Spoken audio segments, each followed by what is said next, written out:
Ahmedabad municipal corporation એએમસીની Danapith મુખ્ય કચેરીને બોમ્બથી ઉડાવી દેવાની ધમકી મળતા તંત્રમાં ભારે દોડધામ મચી ગઈ છે।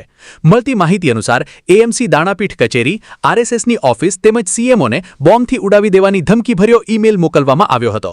ધમકી મળતાની સાથે જ police, bomb squad, fire brigade અને અન્ય સુરક્ષા એજન્સીઓ તાત્કાલિક ઘટના સ્થળે પહોંચી ગઈ હતી। પોલીસ દ્વારા સુરક્ષાના ભાગરૂપે સમગ્ર પરિસર ખાલી કરાવવામાં આવ્યું હતું અને તમામ કર્મચારીઓને રજા આપવામાં આવી હતી। ત્યારબાદ બોમ્બ સ્ક્વોડ દ્વારા બેઝમેન્ટથી લઈને તમામ માળ અને કચેરીઓમાં સઘન ચેકિંગ હાથ ધરવામાં આવ્યું હતું। ફાયર વિભાગને પણ સમગ્ર બિલ્ડિંગનું ફરી એકવાર નિરીક્ષણ કરવાની સૂચના આપવામાં આવી છે। હાલ સુધી કોઈ શંકાસ્પદ વસ્તુ મળી આવી નથી, તેમ છતાં સુરક્ષા એજન્સીઓ દ્વારા દરેક ખૂણાની બારીકાઈથી તપાસ કરવામાં આવી રહી છે। ઉલ્લેખનીય છે કે અત્યાર સુધી એરપોર્ટ, કોર્ટ અને અન્ય મહત્વના સ્થળોને બોમ્બથી ઉડાવી દેવાની ધમકીઓ મળતી રહી છે, પરંતુ હવે એએમસીની મુખ્ય કચેરી, આરએસએસ ઓફિસ અને સીએમઓને નિશાન બનાવતી ધમકી મળતા સુરક્ષા એજન્સીઓ વધુ સતર્ક બની ગઈ છે। ધમકીભર્યા ઈમેલના સ્ત્રોત અંગે સાયબર ક્રાઇમ સહિતની એજન્સીઓ તપાસ કરી રહી છે અને સમગ્ર મામલે વધુ તપાસ હાથ ધરવામાં આવી છે। રિપોર્ટર શરીફ ઘાંચી, અમદાવાદ। આજે સવારે પોલીસ વિભાગને આવો એક ધમકીભર્યો મેલ મળ્યો હતો, જેમાં અમદાવાદ કોર્પોરેશનની ઓફિસ જે છે, સીએમ ઓફિસ છે અને આરએસએસ કાર્યાલય છે, એ ત્રણેય જગ્યાનો ઉલ્લેખ હતો। પહેલી પ્રાથમિકતા હોય છે કે આ જગ્યા ઉપર સાચે સાચ આ જે મેલ છે એની સત્યતા કેટલી છે। ફાયર બ્રિગેડના જવાનો અને પોલીસો દ્વારા આ બિલ્ડિંગમાં કામ કરતા તમામ કામદારો જે છે એમને અત્યારે એમની જગ્યા ઉપરથી ખસેડીને સહી સલામત નીચે ઉતારવામાં આવ્યા છે।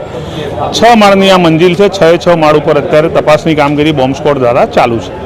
એક ખાલિસ્તાનીનો પણ ઉલ્લેખ કરવામાં આવ્યો છે, કઈ રીતે લોકોમાં ભય અને ડરનો માહોલ સર્જાય એ માટે ક્યારેક આવા વર્ડ્સનો ઉપયોગ પણ થતો હોય છે, પણ મેં કીધું એમ પહેલી પ્રાથમિકતા ધમકી જે મેલ મળ્યો છે એ ધમકીભર્યા મેલની સત્યતા શું છે એ તપાસવાની છે।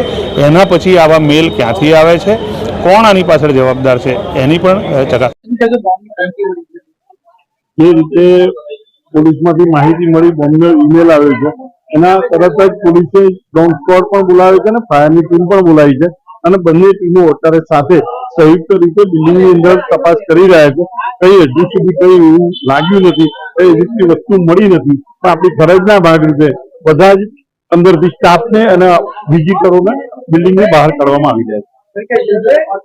અત્યારે ફાયરની ટીમ અને બોમ્બ સ્ક્વોડ અને પોલીસ સાથે નિરીક્ષણ કરી રહ્યા છે।